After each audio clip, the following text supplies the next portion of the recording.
interesting mix and match co-main event. We have OSP Ovince St. Preux, former title challenger at 205 pounds, making the move back up to heavyweight to take on Tanner the Bulldozer Boser. And Matt, for Canada's Bulldozer, this is a guy that way back on, what was it, not that long ago, June 5th, put out a tweet, screen capped it, put it on Instagram, so I'll read the tweet for you. At UFC_CA, that's UFC Canada up here, you know, us hosers. At Dana White, at McMaynard, at Sean Shelby. Let me fight out the last fight on my contract in July. I'm not hurt, and I'm pissed off. And then, for the Instagram comments, or Instagram post rather, f*** it all. Give me my last fight. I'll either win or I'll go home. At UFC Canada, at UFC, at Dana White, at McMaynard 2, space, f*** it all, period. Direct quote. Yeah, direct quote. So, Tanner Boser fought Ilir Latifi, lost to Ilir Latifi. You can make an argument either way. Did I pick Latifi to beat Boser? Yeah, I did. But does it matter now? No, it doesn't. For Boser, it's really weird, right? You look at the 5-on-in, and let's just focus on his UFC run. Beats Daniel Spitz, the old tarantula. Loses to Cyril Gahn in a back-and-forth fight. Very technical. Beats Felipe Lins, looks amazing, knocks him out in the first round. Superstar, put him on Panini Prism cards. Beats Rafael Pessoa on the ground by ground and pound. That's great, you love to see it. Loses to Andrei Arlovsky, very close fight. Scored it for Boser on first watch. Second, third watch, scored it for Arlovsky. Loses to Ilir Latifi by split decision. Again, close. I had it for Latifi, even watching it, maybe a little bit of bias in there, but that's the way the cookie crumbles in those 6-on-in. Before that, he fought a really high level of competition over with M1 Championship, over with ACB, against some of the names, former UFC fighters, Chase Gormley, DJ Linderman. 45. He fought Denis Smoldarev, he fought Vakayev, he fought Rakeem Cleveland, he fought Tony Lopez, who's a stepping stone for a lot of UFC fighters. But for Tanner Boser, you know exactly what you're going to get. Crisp footwork, good in and out movement, good head movement, and he throws a lot of nice volume. He's a tricky fighter for a lot of people to figure out. Arlovsky was able to do it. Latifi was able to do it with the takedowns. Typically, the takedown defense of Boser is good. And the weird thing that we saw out of Tanner Boser from fight over fight, from loss to loss, against Andrei Arlovsky, weighed in at 232.5. He was always known as one of the smaller heavyweights. Then his last time out weighs 242 against Latifi. And the question that we had before that fight was, did he gain the weight to try and stuff the takedowns, to have that added bit of chonk on there to kind of discourage the takedowns? Well, if he did, it didn't work. I was going to say, should have spent less time at the buffet line and more time in wrestling practice. That's a joke, because physically he looked good. Exactly. Like, he looked like he packed on muscle, not fat. Like, he did look really good. And again, he had from November last year to get into the fight that was just a couple of weeks ago against Latifi.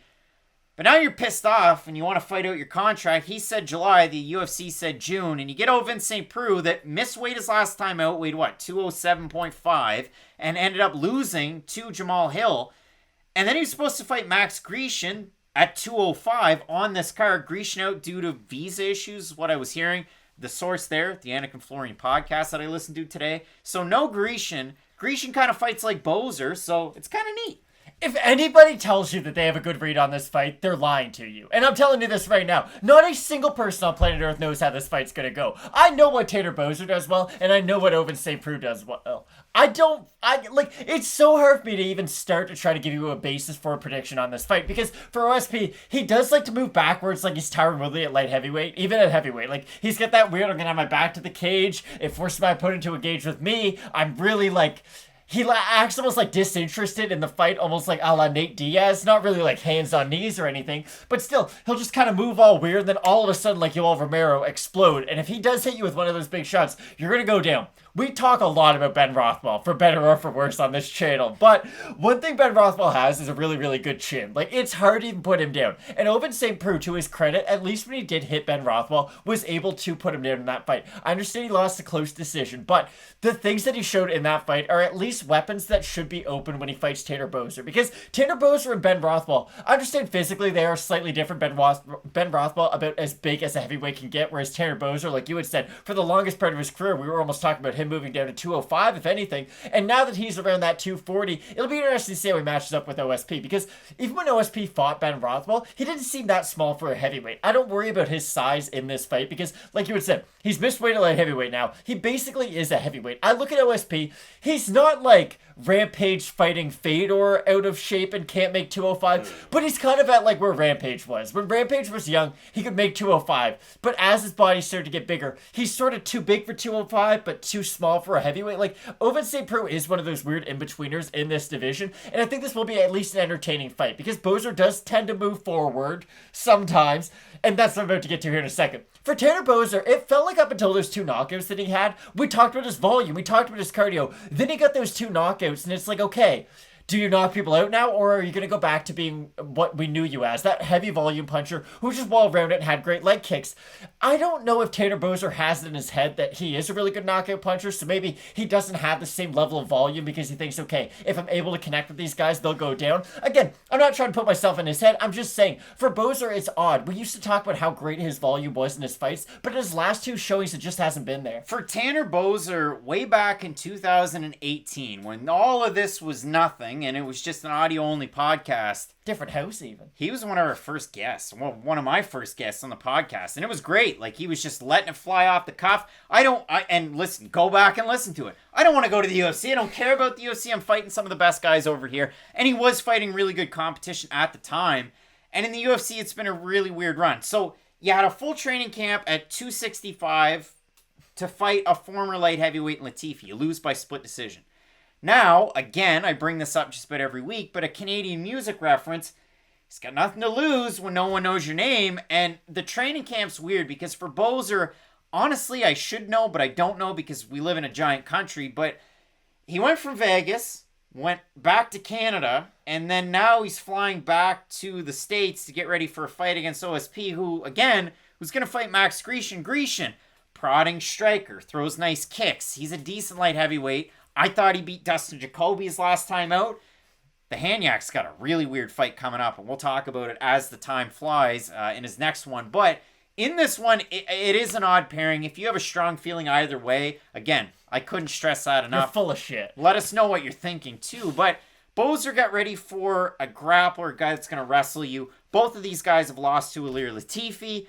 OSP got finished. Boser lost the decision. For OSP, the 5-on-in, it's 2-3. The losses to Krylov, beat Michael Olszewczuk. He loses to Ben Rothwell by split. He beats Lonzo Menefield by knockout in a fight he was losing until he wasn't. And then he ends up losing his last time out to Jamal Hill. Again, it was like young versus old. Southpaw, long, prodding striker against, again, the same thing. It was fighting in a mirror.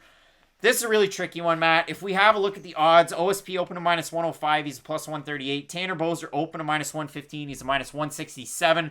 The Topology votes, maybe unsurprisingly, have the heavyweight as the guy who's more likely to win. 866 total votes, 64% Boser, 36% St. Preux. 53% of the Boser fans have him to win by knockout. 34% of the St. Preux fans have him to win by submission.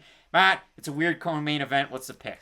I know you take a lot of flack because you seem to never pick Canadians on this channel, whereas myself, I seem to pick a lot of Canadians on this channel. I can't do it this time, though. I didn't like what I saw from Boser in that Latifi fight, and you brought it up a few times, and I think we should make a bigger point of it.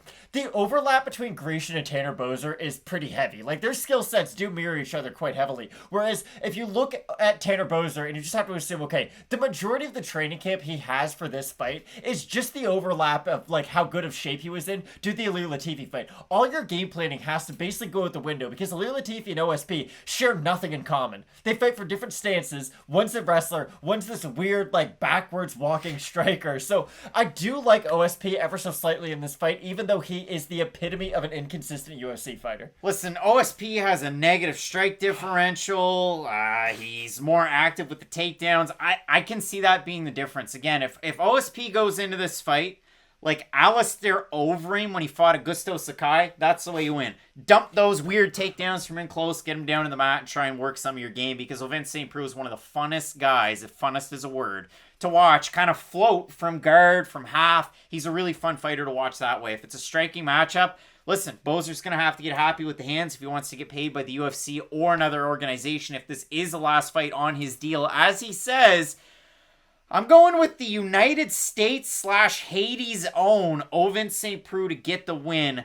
and I'm really eager to see this fight because it is an odd one. And it is interesting too because this is the thing. I wasn't that excited for this co-main event until that added like loser goes home wrinkle kind of came in, because that's the thing. It is a very WWE selling point for a co-main event. But if Tanner Boser is serious and he's like, listen, I'm kind of done with the UFC. I want to move on, go do my own thing. Like that could very well be it for him in the UFC. And listen, maybe to the wider UFC audience, they might not really care, but there's not a lot of Canadian UFC heavyweights right now. Like I'm pretty sure he's the only one. So the fact that a Canadian UFC fighter is kind of looking to depart is sort of weird. I mean, listen, he could take the Arjan Buller route and could. become a one championship heavyweight champion, but really looking forward to the fight. Let us know below who you've got. Do you have our fellow Canuck Tanner Boser? Are you going with Vince St. Preux? We got a great fight coming up this weekend in the main event. Cyril Gane, Le Bon Gamin, he's taking on Alexander Volkov. You're not going to want to miss that video, so check it out. Keep it locked in with Fight Night Picks, and as we always say, let's get into it.